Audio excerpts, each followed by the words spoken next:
Lumayan. Ish. Tambah kelihatan. Apa? Sama tidak kelihatan.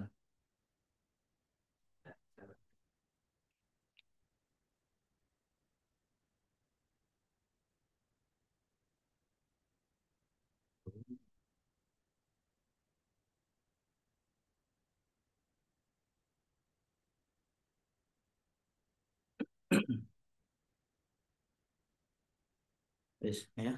Iya, betul, betul, betul. Assalamualaikum warahmatullahi wabarakatuh. Bismillah, alhamdulillah, wassalatu wassalamu ala rasulillah. Sayyidina wa nabiyina Muhammad bin Abdullah wa ala alihi wa sahbihi wa wala wa la hawla wa la quwwata illa billah amma ba'd.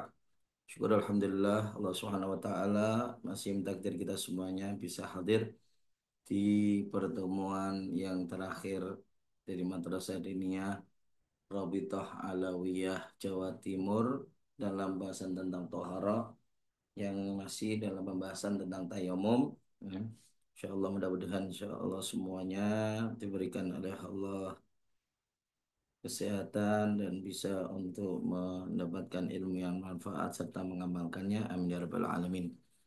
Kemudian kita masuk sebenarnya kepada sebab yang kedua dari diperbolehkannya orang itu untuk tayamum adalah sakit yang sedang dialami atau yang dikhawatirkannya.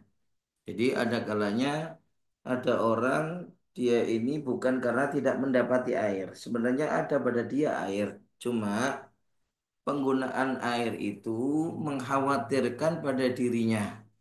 Mengkhawatirkannya bisa pertama karena dia sudah dalam kondisi sakit. Ketika dia menggunakan air bisa mengancam nyawanya atau memperpanjang masa sakitnya atau bahkan menjadikan dia kehilangan daripada manfaat anggota tubuhnya seperti menjadi lumpuh gara-gara terkena air ataukah semakin menambahi penyakit-penyakit yang lainnya atau termasuk dengan munculnya daripada cacat dan bekas luka yang nggak bisa menjadi hilang ya di anggota yang biasa terbuka atau istilahnya anggota bohir yaitu anggota yang biasa terbuka saat kita bekerja ya seperti pada tangan kah ataukah pada wajah ya atau juga pada anggota yang lainnya yang biasa kalanya untuk terbuka di saat kita bekerja. Nah, itu termasuk bagian daripada hal-hal yang bisa membolehkan kita untuk menggunakan debu yang beralih dari awalnya kewajiban kita adalah berwudu diganti dengan bertayamum ya. Jadi Nah, yang kedua ini jadi bukan karena tidak ada air, ya. Jadi boleh walaupun di situ ada air, selama dia tercegah dari menggunakan air, ya, tercegah daripada menggunakan air seperti karena faktor sakit tadi.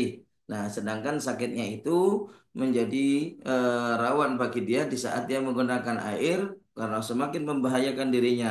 Bahkan kalau perlu sampai kepada nyawanya, semakin menjadikan dia penyakitnya tambah parah atau juga semakin memperlama masa sembuhnya luka seperti halnya kadang-kadangnya kalau terkena air semakin lama karena nggak kering-kering akhirnya tambah nggak sembuh-sembuh dan lain sebagainya ya. Nah, hal-hal yang demikian ini termasuk membolehkan bagi dia untuk beralih daripada kewajiban wudhu untuk berganti dengan tayamum. Nah, cuman ini sekarang yang harus dipahami. Jika takut memakai air itu hanya di sebagian anggota badan saja. Jadi kalau kita wudhu, kita tahu anggota wudhu kan ada empat. Cuma bukan di semua empat anggota ini kita khawatirkan kalau kita menggunakan air. Tapi hanya di sebagian. Katakanlah misalkan karena di tangan nggak bisa. Kita menggunakan air untuk di tangan karena di tangan kita ada luka yang nggak boleh untuk terkena air. Atau misalkan di wajah kita karena ada luka bakar di wajah sehingga nggak boleh terkena air. Ataukah di yang lain sebagainya. Ya, maka bagaimana?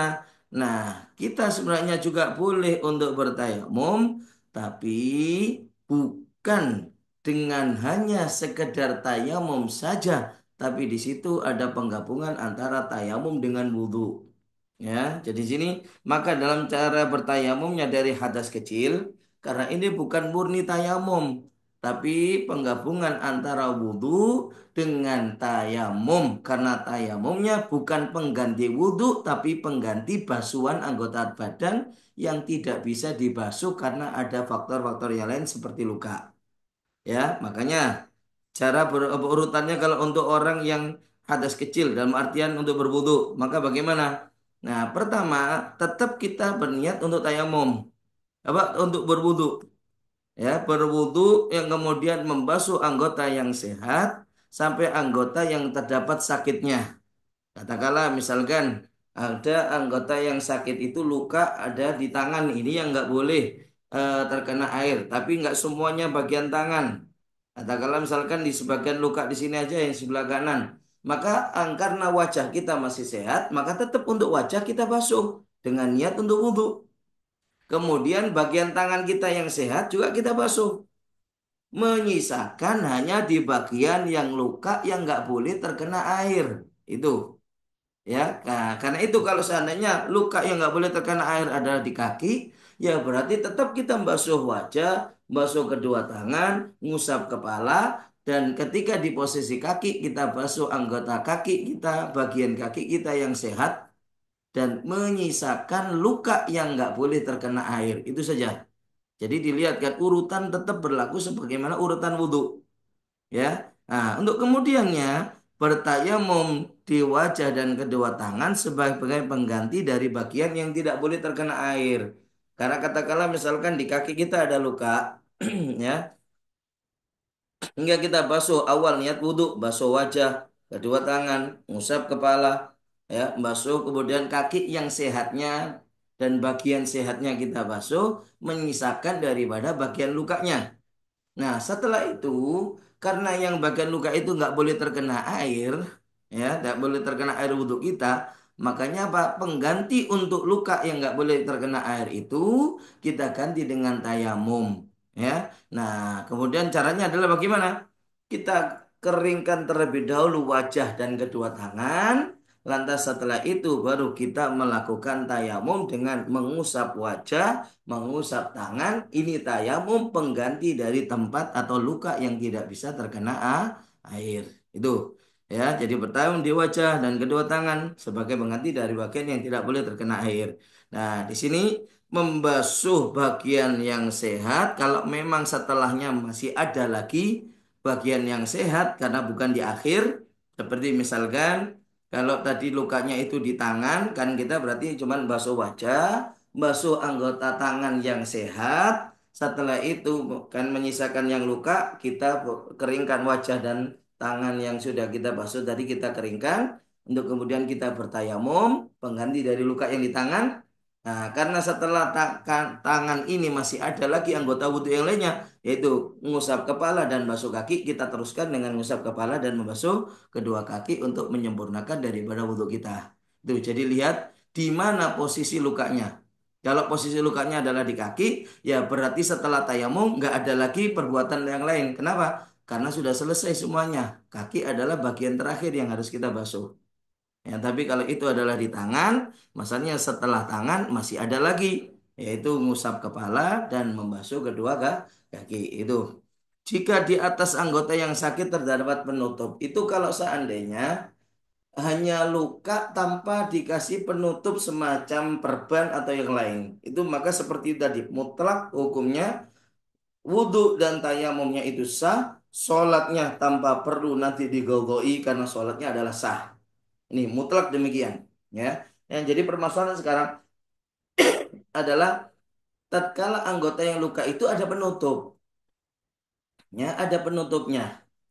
Nah, seperti halnya perban atau yang lainnya. Maka ketika berwudu dilihat apakah perban ini memungkinkan untuk kita cabut dalam artian luka itu masih memungkinkan terkena air apa tidak? Kalau seandainya masih memungkinkan untuk terkena air, maka perbannya itu wajib dicabut dan luka itu kita basuh seperti biasa. Jadi kita wudhu seperti biasa tanpa perlu ditambahkan dengan tayamum. Itu kalau seandainya memungkinkan untuk dicabut. Ya, ya dalam artian ketika kita mencabut luka itu kita basuh pakai air itu tidak membahayakan diri kita. Tidak ada hal-hal yang membolehkan tayamum seperti tadi. ya maka wajib untuk kita cabut dan kita basuh untuk dalam wudhu seperti biasa.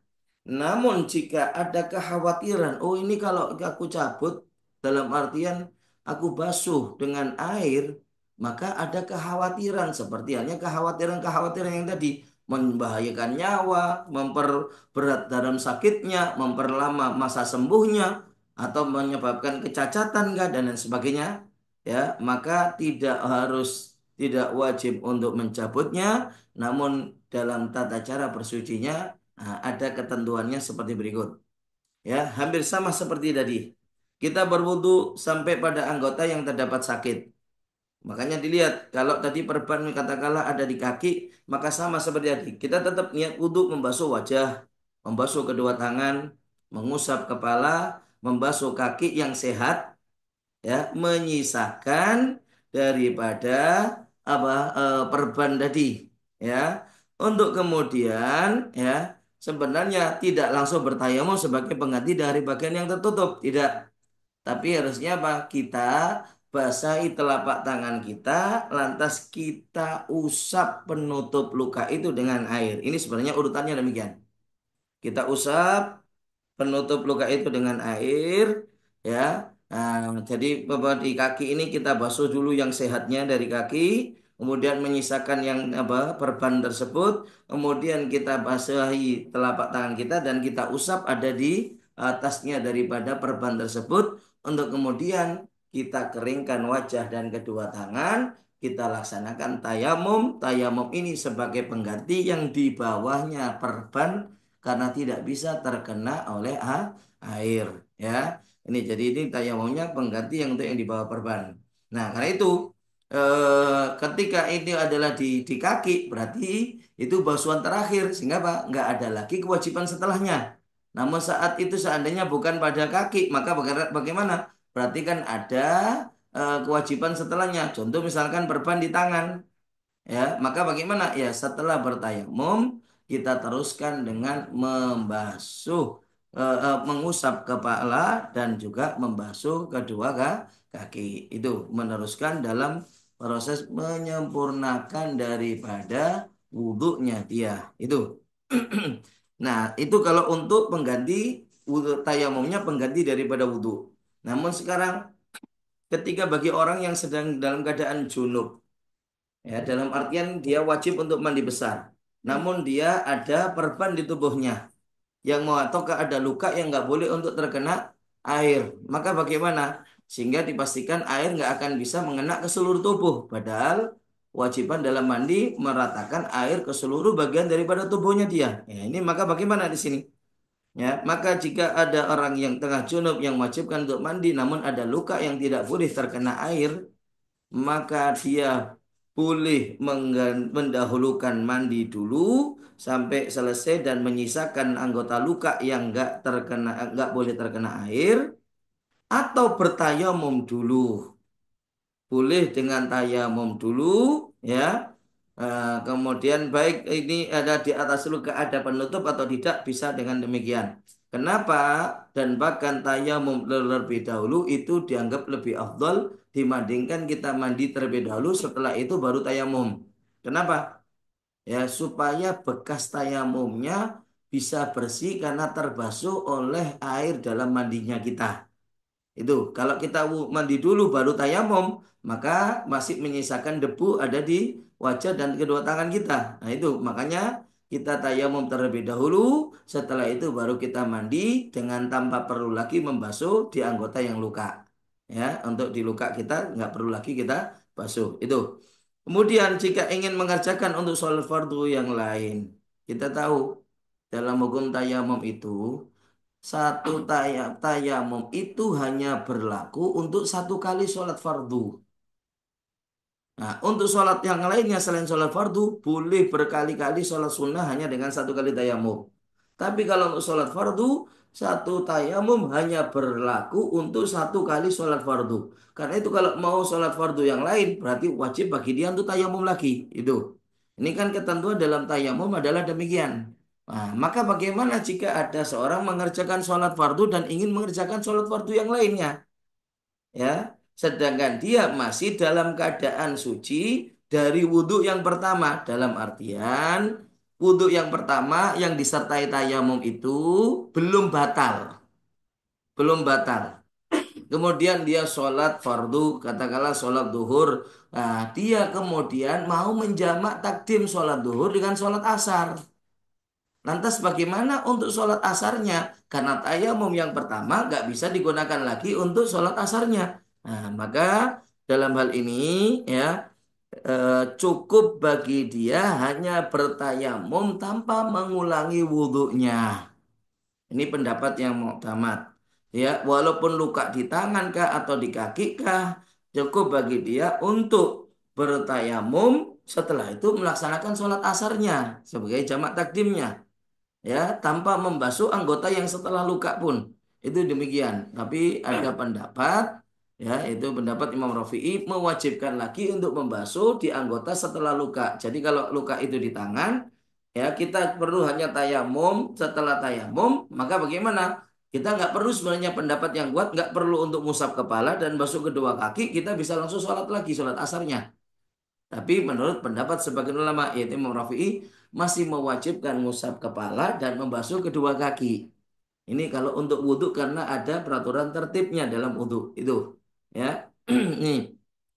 Nah, adapun orang yang di atas lukanya itu ada penutup, maka setelah seandainya dia sembuh daripada itu luka dan penutup atau perbannya itu sudah dibuka, maka bagaimana bagi dia? Akankah dia ada kewajiban lagi untuk mengulangi alias menggodoi sholat-sholat yang telah dia lakukan selama dia menggunakan itu perban? Nah, di sini ada kalanya orang yang tadi wudhu disertai tayamum karena ada luka dan bahkan nggak cukup sekedar luka tapi ditutup dengan perban. Maka bagaimana? Nah, maka ada kalanya orang yang dalam keadaan demikian ini di saat dia sembuh, lukanya sudah sembuh, perban sudah dibuka, maka dia wajib menggodoi sholat-sholat yang sudah dia kerjakan selama dia menggunakan perban tersebut. Selama dia menggunakan perban itu, maka wajib bagi dia untuk menggodoi. Kapan? Nah, ini ada beberapa hal. Wajib menggodoi itu pertama adalah jika keberadaan penutup atau perban itu alias lukanya ada di anggota tayamum. Seperti di wajah, ada luka yang diperban, atau di tangan, ada luka yang diperban. Maka di sini mutlak seandainya dia nanti sembuh dari luka dan perban sudah dibuka, wajib dia menggodoi seluruh sholat yang dilakukan selama dia menggunakan itu perban. Ya, dalam artian dia berapa hari lukanya itu? Oh, 3 hari baru setelah itu sembuh dan dibuka. Berarti sholat-sholat selama 3 hari itu wajib digodoi lagi. Kenapa demikian? Dan ini mutlak. Mutlak dalam artian apakah perban itu hanya seukuran luka ataukah lebih daripada ukuran luka? Jadi ada seukuran melebihi dari ukuran luka sehingga mengambil bagian yang sehatnya dari tangan ya mau saat ngeletakkan dalam keadaan bersuci sudah punya wudhu waktu nempelkan perbannya atau tidak punya wudhu mutlak wajib untuk menggodoi.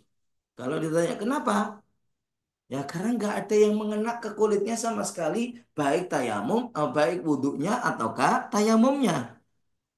Kan kita tahu ketika kita wudhu maka apa? Air wudhu nggak akan sampai juga ke bawahnya ke luka yang ada di bawah perban. Begitu juga saat kita tayamum ya saat kita tayamum masalahnya yang kita tayamumi hanya wajah dan kedua tangan lah perban di tangan berarti debu itu juga nggak akan mengena kepada luka yang di bawahnya karena masih ketutup sama perban berarti nggak ada sama sekali yang mengena kepada anggota tayamumnya dia yang ketutup dengan perban tersebut nah karena itulah kenapa mutlak wajib untuk digodoi ini yang kedua, kapan orang wajib dinyatakan menggodoi sholat-sholat selama dia dalam keadaan menggunakan perban? Itu yaitu penutup si selain anggota tayamum. Jika perban itu lukanya bukan di anggota tayamum alias bukan di wajah dan di tangan, hanya saja penutupnya ini perbannya ini mengambil bagian dari yang sehat Bahkan melebihi bagian sehat itu diambilnya adalah apa? Melebihi dari ukuran yang diperlukan untuk merekatkan dan menempelkan perban itu. Tuh, perban sebenarnya lukanya hanya nggak besar. Sebenarnya cukup kalaupun ini Mbak, katakanlah bukan di tangan ya, karena bukan di anggota yang katakanlah seperti di kaki. Ya, sebenarnya cukup, katakanlah kecil, harusnya cukup. Kalaupun perlu untuk menempelkan, ya ditempelkan, dilebihkan sedikit. Ini enggak, perbannya mengutari semuanya sampai muter gini. Loh berarti kan anggota yang sehat banyak yang keambil. Ya, banyak yang ketutup. Kalau seperti ini juga sama, ya dia dinyatakan wajib untuk menggodoi. Kenapa? Karena anggota yang sehat itu banyak diambil dan ketutup oleh perban. Nah, inilah yang menjadikan dia mewajibkan untuk menggodoi. Dan itu mutlak saat meletakkan perban itu dia punya wudhu ataukah tidak, maka saat nanti dia sehat wajib menggodoi sholat-sholat yang sudah dilakukan selama dia menggunakan perban. Ini keadaan yang kedua wajib untuk menggodoi. Ada lagi yang ketiga, wajib untuk menggodoi kapan? Di saat penutup hanya mengambil ukuran yang sehat, jadi masih lebih daripada ukuran luka, tapi kelebihannya itu sebenarnya seukuran yang diperlukan untuk merakatkan, tidak banyak. Cuma masalahnya satu, waktu nempelkan perbannya dia nggak punya wudhu. Nah ini makanya kalau ada luka mau pasang perban, nah ini sebelum pasang perban wudhu dulu. Dan kalau bisa bukan lawan jenis yang memasangnya, kalaupun lawan jenis suruh untuk menggunakan sarung tangan supaya wudhu kita nggak batal. Sehingga setelah waktu pasang perban kita punya wudhu. Urusan setelahnya wudhu kita batal nggak ada masalah. Yang penting di waktu pemasangan perban kita masih punya wudhu. Ini intinya.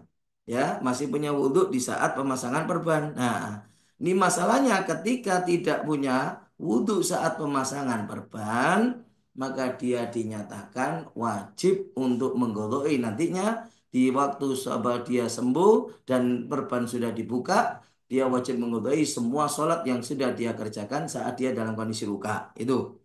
Nah, ada kalanya orang yang tadi ada penutup itu tidak wajib menggodoi sholat-sholatnya dia saat dia sembuhnya nanti. Nggak perlu menggodoi waktu lukanya. Kapan itu? Nah, di sini ada dua keadaan. Pertama, penutup itu di selain anggota tayamum. Perbannya di luar anggota tayamum, bukan di wajah, bukan di tangan, seperti di kaki. Ya, masalahnya tidak mengambil anggota sehat sedikit pun. Jadi ada katakanlah perban itu cuma seukuran luka, persis seukuran luka. Nggak ada ngambil bagian sehat samping-sampingnya sekitarannya itu nggak ada yang diambil untuk perekatnya. Karena apa? Cuma nutup di bagian seukuran luka saja. Ya, sehingga yang nggak kena air itu cuman luka. Nah, kalau seperti ini, dia mau ngeletakkan, waktu ngeletakkan itu tidak dalam keadaan punya wudhu ataukah punya wudhu, maka tidak wajib untuk menggodoi sholat-sholat yang sudah dia kerjakan selama dia sakit. Nah, atau yang kedua, penutupnya sama masih di selain anggota tayamum, berarti seperti halnya contoh di kaki, mengambil bagian yang sehat, tapi bagian yang sehat hanya seukuran hajat yang diperlukan untuk merekatkan, tidak banyak. Ngambil sedikit bahkan yang luka. Cuma kayak tadi syaratnya terpenuhi. Sebelum dia memasang perban, dia sudah punya wudhu terlebih dahulu. Sehingga saat memasang perban, dia dalam kondisi punya wudhu. Maka seandainya nanti sholat, ya dengan penggabungan wudhu dan tayamum, selama dia meluka tersebut, seandainya pun nanti sehat dan perban dibuka, dia nggak wajib lagi menggodoi seluruh sholat yang dia kerjakan saat dia dalam keadaan bertayamum tersebut alias dalam keadaan luka masih belum sembuh ya. Ini ini untuk sebab yang kedua. Kemudian sebab yang ketiga di mana orang diperbolehkan untuk bertayamum itu adalah kapan?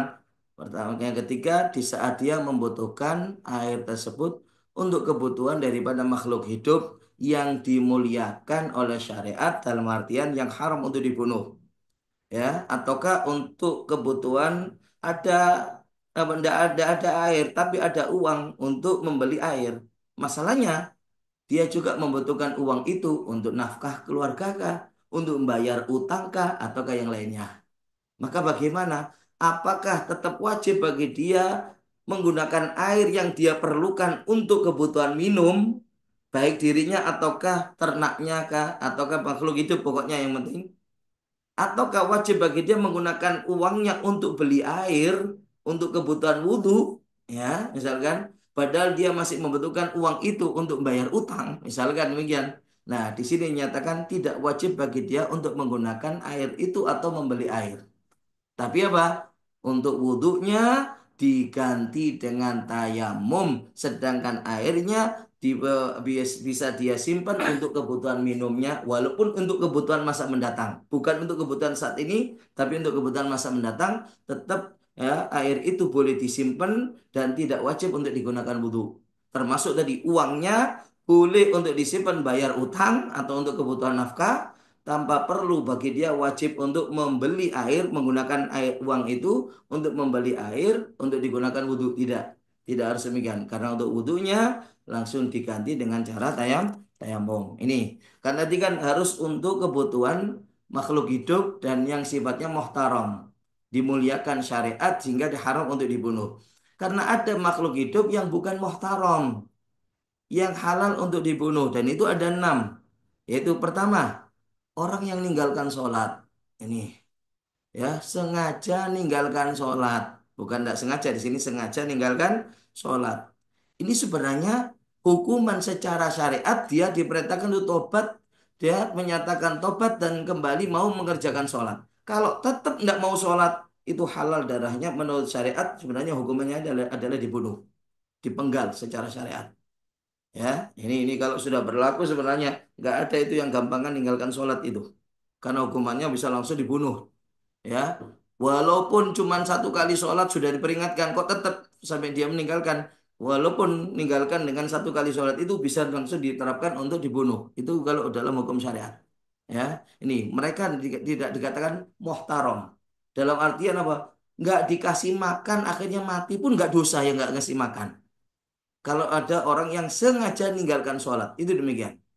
Ya, walaupun tidak dikasih makan akhirnya mati, itu yang nggak ngasih makan nggak berdosa kalau orang itu tidak sengaja untuk tidak sholat atau sengaja meninggalkan sholat. Yang kedua, orang yang berzina tapi dia mohson.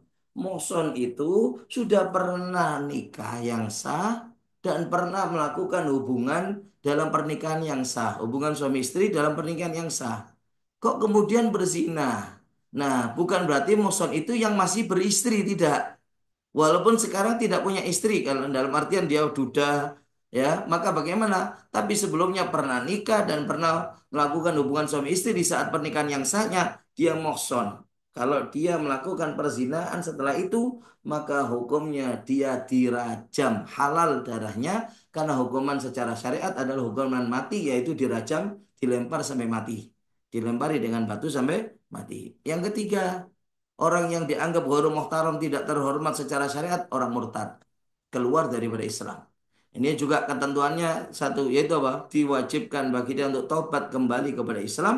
Kalau tetap tidak, maka hukumannya adalah dipenggal. Ya, dengan dipenggal. Itu dalam hukum syariat kita. Ya, dalam hukum syariat Islam sebenarnya demikian. Ya, kenapa kok sepertiannya kejam gitu? Nah, karena kalau sudah dia kafir, apalagi mati dalam keadaan kafir, lebih kejam lagi nanti dengan azab di syariat di akhirat. Apa? Selama-lamanya tanpa ada kemungkinan keluar daripada neraka kalau seperti itu. Ya, makanya Pak, ancaman seperti ini bukan berarti untuk dibunuhnya sebenarnya. Untuk orang hati-hati jangan sampai berbuat hingga sampai murtad. Itu yang paling pentingnya sebenarnya, ya, supaya nggak sampai melakukan perbuatan murtad, keluar daripada Islam. Nih, yang keempat yaitu orang kafir harbi. Kafir harbi ini kafir yang memerangi kepada umat Islam, itu kafir harbi. Yang demikian ini halal juga untuk dibunuh. Bahkan hartanya yang kita rampas pun bisa menjadi ghanimah bagi kita. Yang kelima, anjing yang galak. Ini bukan anjing yang terlatih tapi anjing galak, apalagi anjing gila. Nah, itu halal untuk dibunuh, bukan muhtaram, nggak wajib kita kasih makan ini ya. Yang lainnya, yang keenam, babi. Babi ini mutlak adalah tidak muhtaram, walaupun galak atau tidak galak, tidak muhtaram, ya, sehingga boleh untuk dibunuh. Nah, bahkan dinyatakan halal untuk dibunuh tanpa ada dosa. Ya, itu. Kemudian kita masuk ke bab syarat-syarat tayamum. Nah, ada beberapa tentang syarat-syarat tayamum. Ada mengatakan ada 7 syarat. Yang pertama harus dengan tanah yang mengandung debu dan juga harus suci. Ya, harus dengan tanah yang berdebu. Jadi kadang-kadangnya tanah itu juga terkadang tidak mengandung debu, seperti tanah yang lembab, yang basah itu kan tidak mengandung debu. Nah, yang lebih itu tidak bisa dipakai untuk tayamum. Jadi tayamum ini harus yang sekiranya tanah itu adalah mengandung debu. Nah, itu baru bisa. Yang kedua harus suci. Ya, fatayamum sa'idan thayyiba. Fatayamumlah sa'idan dengan turaban, dengan debu yang thayyiban maknanya tohiran yang suci. Ya, ini karena itu debu yang najis tidak boleh dipakai untuk bertayamum. Ah, termasuk juga debu itu tidak boleh debu yang mustakmal. Jadi tidak hanya air mustakmal, debu pun juga bisa mustakmal. Kapan debu itu mustakmal? Yaitu debu yang masih menempel di anggota tayamum. Dalam artian sudah dipakai untuk tayamum dan masih menempel di anggota tayamum. Itu mustakmal, nggak bisa dipakai lagi untuk tayamum lagi berikutnya. Walaupun kelihatan kayak seperti masih banyak debu di anggota tayamumnya yang masih menempel di anggota tayamum setelah sudah dipakai tayamum, itu mustakmal nggak bisa dipakai tayamum lagi. Atau debu mustakmal itu yang kedua adalah debu yang telah dipakai untuk penyucian najis mughalladhah. Kita kan tahu najis mughalladhah, najis berat itu kan penyuciannya harus 7 kali basuhan, salah satunya dicampur dengan debu atau tanah. Nah, debu yang sudah dipakai untuk penyucian najis berat, najis mughalladhah seperti anjing atau babi, itu mustakmal tidak bisa dipakai untuk tayamum. Itu. Kemudian syarat yang ketiga, debu itu harus murni. Tidak boleh kecampuran dengan benda lain walaupun sedikit. Karena itu kalau ada debu yang sudah bercampur dengan tepung, dengan bedak, misalkan ya. Jadi debunya dicampur ini dengan bedak dipakai untuk tayamum. Bagaimana? Nggak sah. Ya, nggak sah daripada tayamumnya. Ini. Nih, kayak tadi ya, harus pakai debu. Ya, yang terkadang ini kadang-kadangnya kan kita banyak menyaksikan orang-orang yang kadang-kadangnya umroh di pesawat. Ya, kadang menerima ilmu dari orang yang nggak berilmu. Masya Allah, menerima dan langsung menerima ilmunya daripada pramugari. Ya, karena kita kekurangan air yang sangat serba terbatas ada di pesawat, maka kita sarankan untuk bertayamum daripada apa kursi-kursi yang ada di depannya. Tuh. Kadang-kalanya apa kursinya nggak berdebu, ya berarti nggak bisa untuk dipakai. Cuman kita tempelkan tangan kita ke kursi yang depan, kita pakai untuk tayamum. Nah, ini nggak ada kandungan debunya misalnya di depannya, ya jelas itu nggak sah. Ya, tayamumnya nggak sah. Nah, kalau nggak memungkinkan untuk wudhu dan tayamum, namanya sholat li hurmatil waktu hanya sekedar untuk menghormat masuknya waktu. Itu sebenarnya sholat di pesawat nanti mutlak kalau turun wajib digodoi. Ini banyak yang keliru. Ya, kita banyak tahu orang umroh ya. Kadang-kadangnya kita ngantar umroh, tapi pas waktu sudah turun, nggak mau menggodoi karena apa? Dibilang sudah sholat dia di pesawat. Inilah karena nggak ketidakfahaman kadang-kadang yang bawa yang mimpin juga ya, adalah orang yang juga kurang paham dalam ilmu sehingga teledor dalam masalah ini sehingga jamaahnya banyak yang akhirnya nggak mengerjakan bahkan kadang-kadangnya sholat pun tidak itu yang di pesawat ataupun kalaupun sholat kayak tadi itu nggak mau lagi untuk menggodoi sholatnya padahal wajib baginya untuk menggodoi sholatnya. Nih kemudian yang keempat harus ada kesengajaan dalam memindah debu. Jadi harus ada kesengajaan mindah debu. Mau mindah daripada tempatkah, dari tanahkah, mindah kalau perlu dari tembokkah, bahkan dari anggota tubuh kita kah, karena banyak debu yang menempel di anggota tubuh kita. Yang penting ada kesengajaan untuk memindah. Atau bahkan memindah daripada udara. Saat kita buka jendela kata lama, angin berhembus masuk membawa debu banyak. Kita sengajakan tangan kita hadapkan gini, itu juga sudah masuk untuk dikatakan memindah debu. Kemudian Syarat berikutnya mengusap wajah dan kedua tangan harus dengan dua kali pengambilan debu. Ya, jadi nggak cukup hanya dengan sekali, walaupun sekali ngambil itu cukup untuk dan meratakan untuk semua ke anggota tayamum dia, tetap nggak bisa. Jadi harus dua kali. Niat ngambil pertama satu, dia pakai untuk wajah, nah, satu pakai untuk kedua tangan, ini, ya, nah ini dua kali pengambilan, ini sah. Tapi kalau cuma satu kali maka tidak sah. Walaupun cukup. Seperti apa? Misalkan gunakan kain seperti ini. Ditempelkan langsung ke tanah. Kan banyak berarti debunya dan lebar bidangnya. Kita pakai sebagian katakanlah ini. Sebagian untuk wajah. Sebagian lagi untuk tangan. Cukup sebenarnya. Tetap nggak sah. Kenapa? Syaratnya harus dua kali ngambil tanah, ngambil debunya. Harus dengan dua kali pengambilan. Nggak cukup hanya dengan sekali pengambilan. Ya. Itu. Kemudian yang berikutnya adalah apa? Menghilangkan najis terlebih dahulu. Jika tidak memungkinkan maka tayamumnya tetap sah menurut Imam Ibn Hajar dan tidak sah menurut Imam Romli. Dan menurut keduanya sepakat tetap wajib mengerjakan sholat lihurmatil waktu dan wajib untuk mengqadha'i. Jadi permasalahannya gini. Ketentuan orang tayamum. Tayamum ini sebenarnya dikatakan sebagai bersuci yang darurat. Darurat itu karena cuman sebagai pengganti saat dia tidak bisa wudhu atau mandi. Tidak bisa menggunakan air untuk wudhu atau ke mandi. Jadi ini adalah opsi terakhir. Pilihan terakhir untuk orang itu mau bersuci adalah dengan tayamum. Nah, karena itu fungsi tayamum itu sekedar bukan ngangkat hadas sebenarnya. Tapi sekedar supaya diperbolehkan untuk ibadah, untuk sholat, katakanlah. Nah, hanya itu. Makanya, kenapa ketika orang mau tayamum, kok syaratnya harus mensucikan dari najis terlebih dahulu? Karena fungsi tayamum supaya diperbolehkan sholat, ibadah. Bagaimana mau boleh ibadah sedangkan dia masih bawa najis? Itu masalahnya. Makanya apa? Nah, karena itu sebelum dia bertayamum wajib dihilangkan dulu najisnya. Ini baru boleh tayamum. Karena itu beda dengan wudhu atau mandi. Orang kalau mau wudhu setelah kencing dia mau wudhu. Apakah harus disucikan dulu kencingnya dia? Tidak. Walaupun dia dalam kondisi masih bawa najis kah? Mbak nggak harus bagi dia mensucikan dulu baru wudhu. Sunnahnya memang disucikan dulu baru wudhu.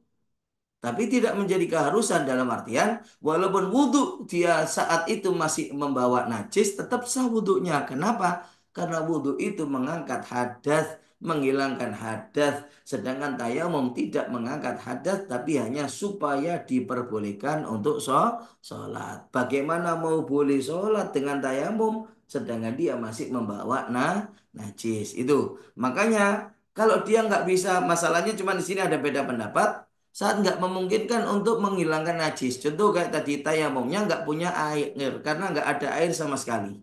Masalahnya dia ada najis. Dia wudhunya saja mau pakai tayamum, pakai debu. Ya, nggak ada air buat menyucikan najis. Bagaimana di sini? Menurut Imam Ibn Hajar, tetap bagi dia wajib tayamum untuk kemudian dia sholat. Walaupun bawa najis tetap sholat ya nantinya wajib godok lagi di saat dia sudah bisa suci. Nah, menurut Imam Romli karena masih bawa najis nggak boleh untuk tayamum, tayamumnya pun tidak sah. Nih, nah terus bagaimana?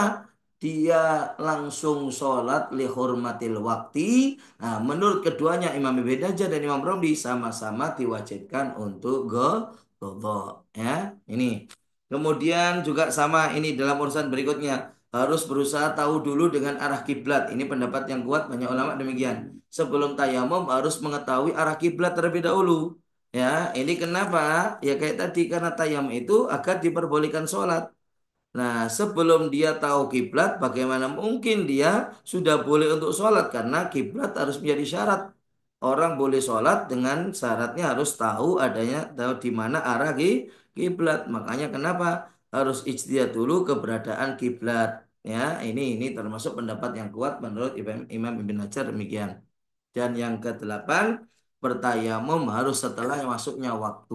Wah, ini juga ya yang membedakan dengan wudhu. Wudhu boleh walaupun sebelum masuk waktu. Kenapa? Karena wudhu bukan toharoh darurat, bukan bersuci yang darurat, tapi wudhu benar-benar untuk ngangkat hadas. Kapanpun, walaupun belum masuk waktu sholat, boleh untuk kita wudhu. Tapi tayamum hanya bersuci yang darurat. Nah, karena itu orang dikatakan tidak ada daruratnya kalau belum ada tuntutan sholat. Tuntutan sholat itu baru ada saat masuknya waktu sholat. Nah itu, karena itu kalau kita tayamum mau untuk sholat isya, kalau belum masuk waktu sholat isya, nggak sah tayamumnya. Harus nunggu masuk waktu sholat isya dulu, baru kita tayamum untuk sholat isya. Itu. Dan bertayamum ini hanya berlaku untuk satu kali sholat fardu. Karena itu kalau dia habis sholat fardu, mau sholat fardu lainnya, seperti misalkan mau jamak, wajib ngulangi lagi tayamum untuk sholat yang kedua. Karena sudah nggak berlaku lagi dengan tayamum yang pertama. Itu kalau sholat fardu. Tapi kalau sholat sunnah, boleh satu fardu, sisanya untuk buat sholat sunnah semuanya nggak perlu ngulangi tayamum lagi. Tayamum yang satu ini bisa untuk banyak sholat sunnah. Ya, ini. Kemudian kita masuk ke rukun-rukun tayamum. Rukun tayamum ini ada beberapa rukun ya, ada yang mengatakan sampai 5 rukun. Yang pertama harus memindah debu dari tempat manapun untuk ke wajah dan ke telapak tangan. Jadi harus ada namanya naklut turab, mindah debu. Jadi kalau tidak memindah debu maka tidak sah. Contohnya seperti di wajah dan tangan kita sudah banyak berdebu. Lantas kemudian kita niat tayamum langsung mengusap di wajah kita ini. Nah, ini nggak sah. Karena nggak ada pemindahan debu. Ya, walaupun di wajah kita berdebu, jangan langsung diusap. Niati untuk kita mengambil dan memindah debu yang di wajah. Tempelkan aja dua telapak tangan tangan kita di telapak wajah kita yang banyak debunya ini. Angkat untuk memindah debu. Setelah itu apa? Usapkan lagi. Nah ini sah.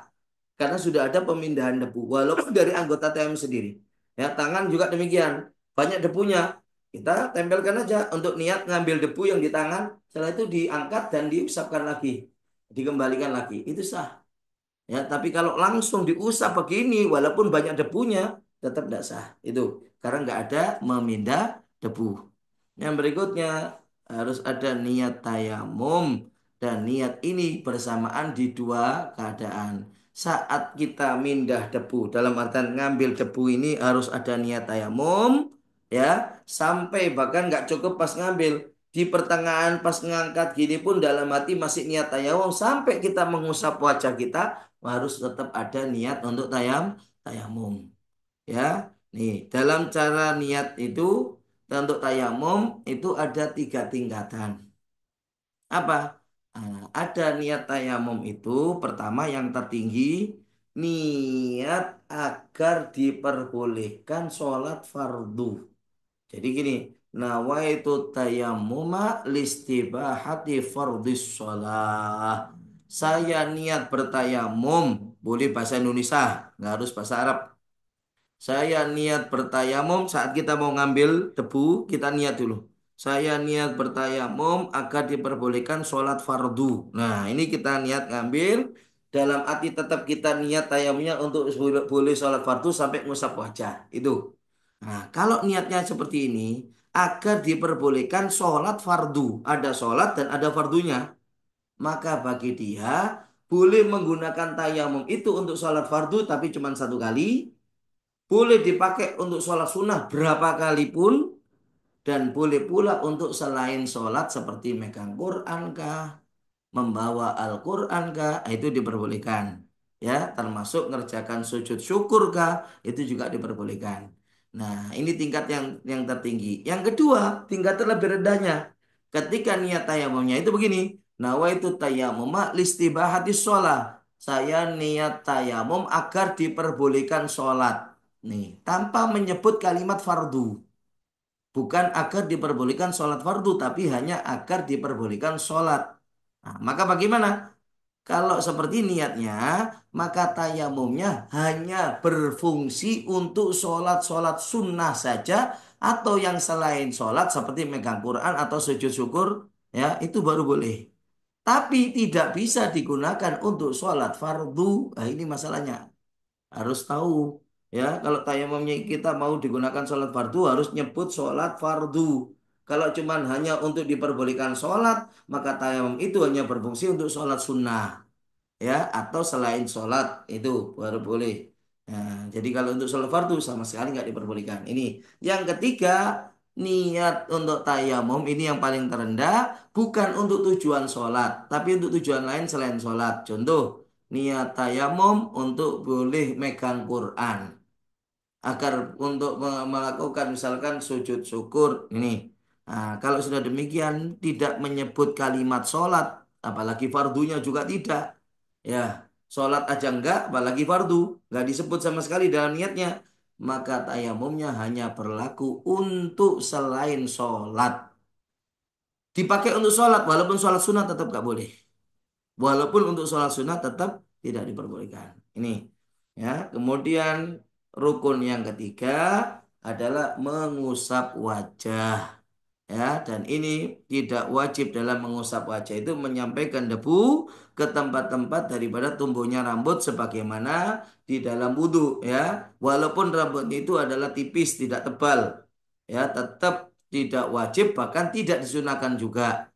Jadi nggak harus disunahkan. Ini beda dengan wudhu karena wudhu pakai air, air bisa masuk ke semua celah.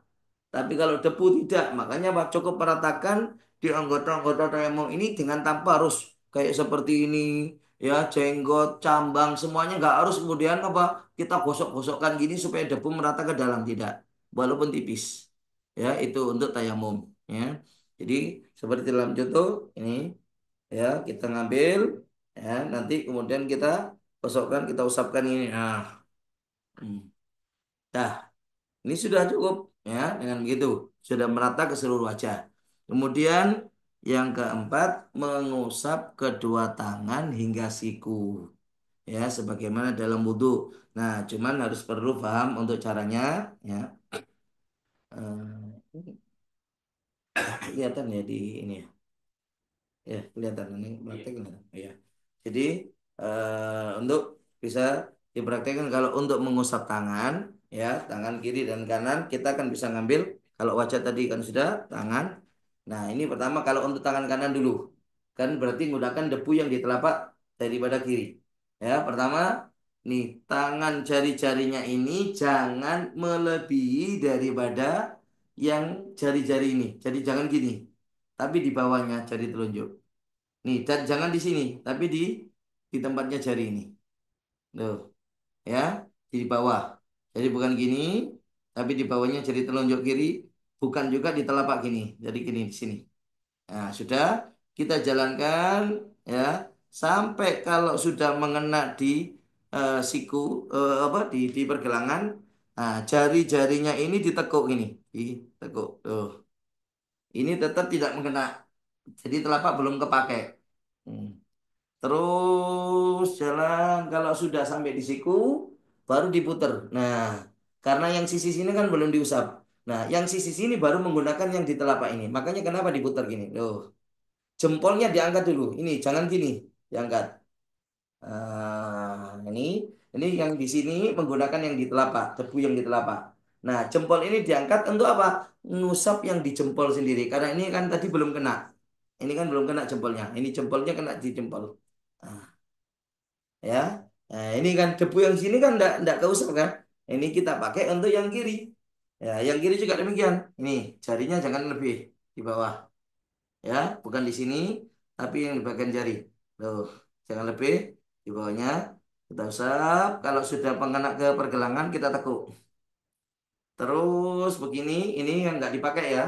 Nah, kalau sudah di siku, kita putar. Nah, baru menggunakan yang di telapak ini untuk bagian dalamnya, jempol kita angkat.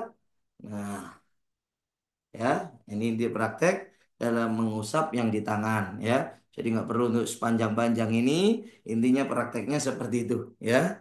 Nah, jadi nggak perlu untuk kita baca untuk keterangan di sini, intinya prakteknya seperti tadi ya.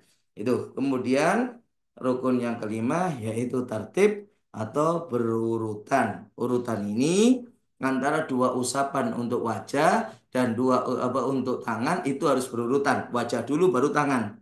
Kalau dalam pengambilan turapnya, debunya tidak harus berurutan. Ya, dalam artian kita ngambil dua telapak gini. Yang kita usapkan untuk wajah katakanlah satu telapak. Yang kanan ini. Yang kiri belum kepake. Kita pakai untuk tangan kanan. Boleh. Karena tangan kiri belum diusap. Nah, tangan kanan kita ngambil lagi. Ini sudah pengambilan dua kali. Nggak ada masalah untuk tangan kiri. Itu boleh. Ini namanya tidak tertib dalam pengambilan debu. Yang penting ngusapnya harus wajah dulu baru dua tangan. Nggak boleh dibalik. Tangan dulu aja baru wajah nggak sah. Itu tertibnya di situ. Ya. Kemudian sunnah-sunnah tayamum, ya, sunnah tayamum itu semua sunnah-sunnah wudhu yang bisa dikerjakan dalam tayamum maka disunahkan juga di dalam tayamum, kecuali kayak tadi mensela-selai jenggot itu disunahkan dalam wudhu tapi tidak untuk tayamum. Tiga kali itu disunahkan dalam wudhu tapi taslih tiga kali tidak disunahkan dalam tayamum. Bukan berarti ngusapnya tiga kali, tidak demikian. Kalau dalam wudhu membasuh wajah tiga kali, tangan tiga kali dan seterusnya. Ya, tapi di dalam tayamum tidak. Kemudian merenggangkan jari-jari saat kita mengambil debu, jari-jarinya kita renggangkan. Jangan gini. Ya, saat kita menepuk ini supaya apa? Debu itu bisa mengena juga di sela-sela. Karena sela-sela ini nggak kita gosok sehingga apa? Kena daripada debu yang sudah menempel juga di sela-sela itu sudah cukup. Ya, karena itu makanya pas ngambilnya direnggangkan gini, bukan dirapatkan gini ngambilnya. Ya, kemudian mengurangi debu dulu sebelum setelah memindah, artinya sebelum untuk kita gunakan mengusap. Jadi setelah ngambil, ya, jangan langsung dipakai. Full nanti nempelnya ini buahnya dipertipis. Nah, bisa diketruk ini. Ya, tabrakkan gini sehingga banyak yang rontok. Nah, debu yang tipis itu aja yang bisa kita pakai. Ya, menipiskan daripada debu. Dan kemudian yang keempat, tidak mengangkat tangan dari anggota tayamum sampai menyempurnakan usapan kayak tadi.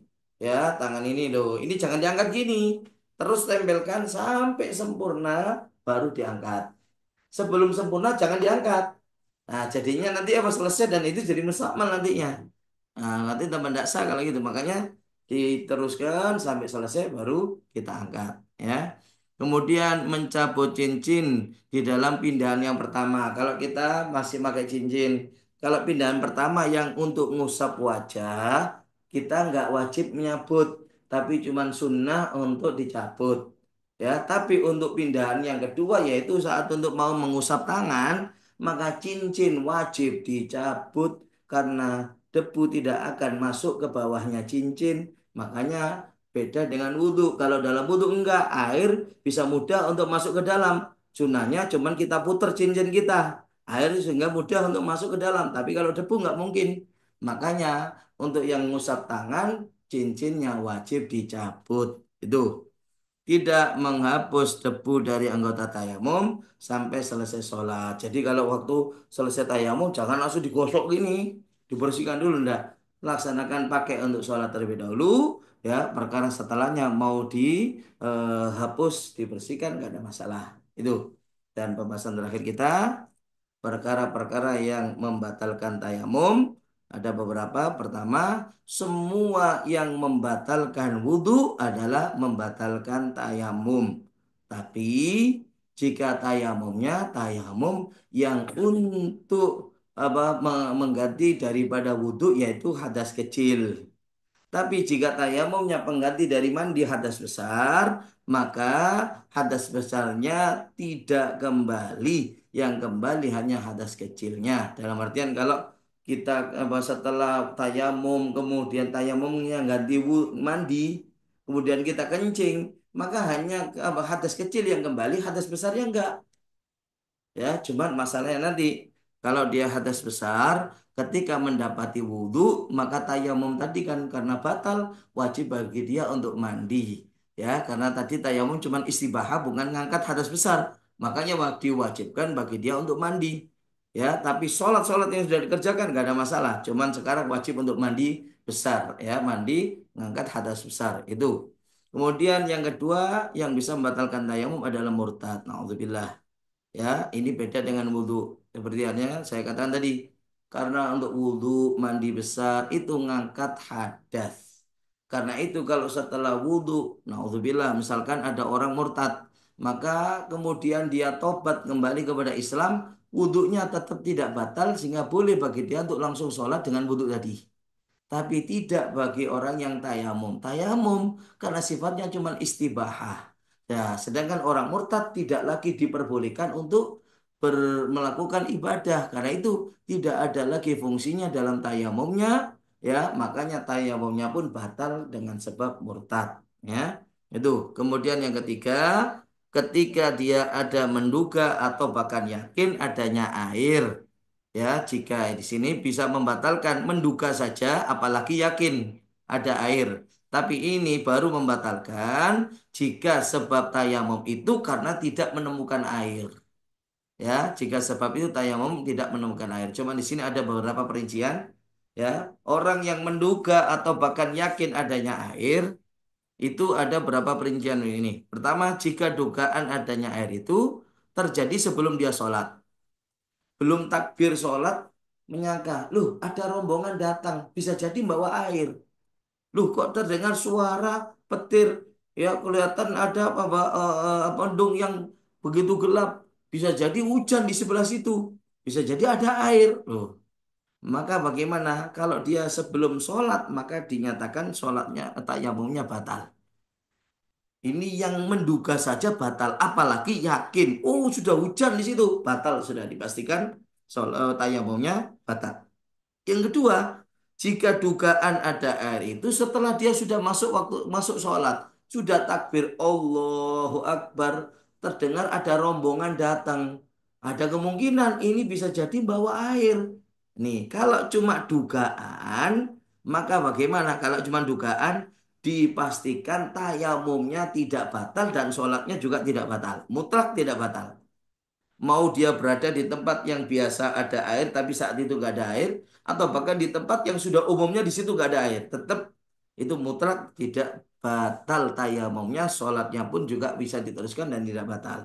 Namun jika yakin bukan dia itu adalah masih menduga, tapi yakin tengah sholat ini hujan, lo yakin ada air.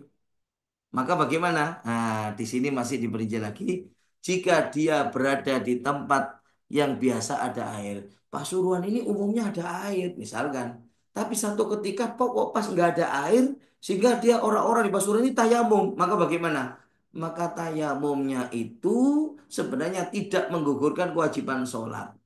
Artinya apa? Setelah dia seandainya nanti ada air, wajib menggodoi sholat-sholat yang dikerjakan dengan tayamum. Itu kalau tayamum di tempat yang biasa ada air. Makanya kalau sini yakin ada air, tayamumnya batal walaupun di tengah sholat, wajib bagi dia untuk wudhu, kemudian sholat dengan wudhunya. Ya, tapi kalau di tempat yang umumnya sudah nggak ada air, ini orang yang tayamum di tempat ini, tayamumnya sah kalau dipakai sholat, sholatnya nggak wajib digodoi lagi. Nah, kalau seperti ini, bagaimana? Walaupun yakin ada air karena hujan, nggak wajib membatalkan sholatnya dengan untuk wudhu, tapi sunnahnya, afdolnya dibatalkan untuk kemudian wudhu dan setelah itu ngulangi sholat dengan wudhu karena wudhu lebih sempurna dibandingkan tayamum ya itu ini dalam ketentuan untuk apa hal-hal yang membatalkan tayamum ya. Wallahu alam. Ini kita sekarang sudah masuk dalam pertanyaannya. Hmm,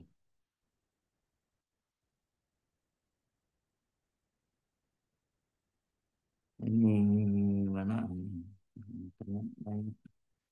Afan Ustadz, kalau lukanya di anggota tayamum kan harus godok sholatnya. Apakah tetap boleh memegang Al-Quran kalau suami sakit dan harus ditayamum karena tidak bisa sendiri dan tidak ada orang lain selain istrinya? Bagaimana Ustadz? Apa istri bisa mentayamuminya? Nah, ini pertama kalau dia tayamumnya apa anggota tayamum karena ada apa tadi jabiro atau ada perban yang di anggota tayamum. Ini kan kalau untuk sholat kan wajib godok. Iya.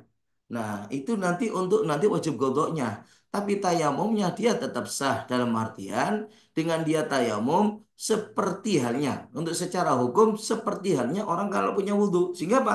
Megang Quran boleh, baca Quran juga boleh. Walaupun untuk sholat-sholat yang sudah dikerjakan nanti wajib untuk digodoi lagi. Itu. Tapi tetap boleh untuk megang Quran pun juga boleh. Itu. Kemudian kalau suami wajib ditayamumi dan tidak bisa tayamum sendiri bagaimana? Ya istri boleh, cuma jangan mubasyarah, jangan langsung.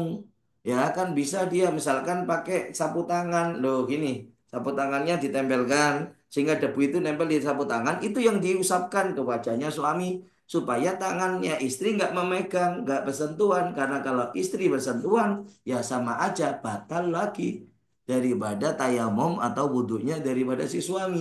Ya, bisa dengan menggunakan yang bisa menghalangi daripada bertemunya kulit dengan kulit seperti memakai sapu tangan. Nah, itu untuk debunya ini gunakan dengan sapu tangan kemudian diusapkan ya ditempelkan ke debu yang debu yang sudah nempel di sapu tangan ini baru diusapkan ke anggota daripada pihak suami. Itu. Nah, kalau yang pakai wudhu ya pakai sarung tangan aja. Sarung tangan karet itu kan untuk basuh supaya yang penting tidak ada ketemu kulit dengan kulit ya. Kemudian Afan Ustadz izin tanya bagaimana jika seorang tidak menemukan air sedangkan dia punya alergi debu. Jika kena debu bisa sampai sesak nafas dan iritasi kulitnya.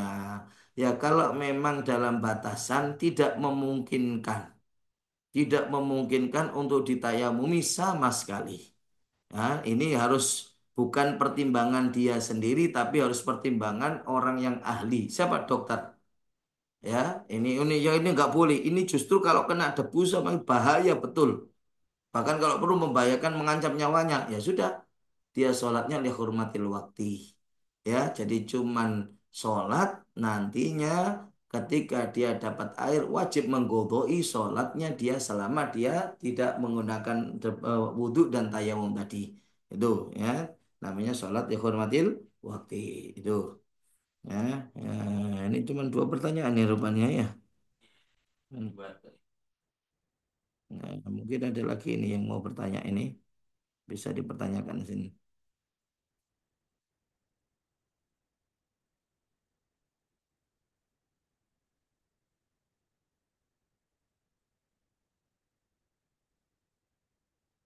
Hmm.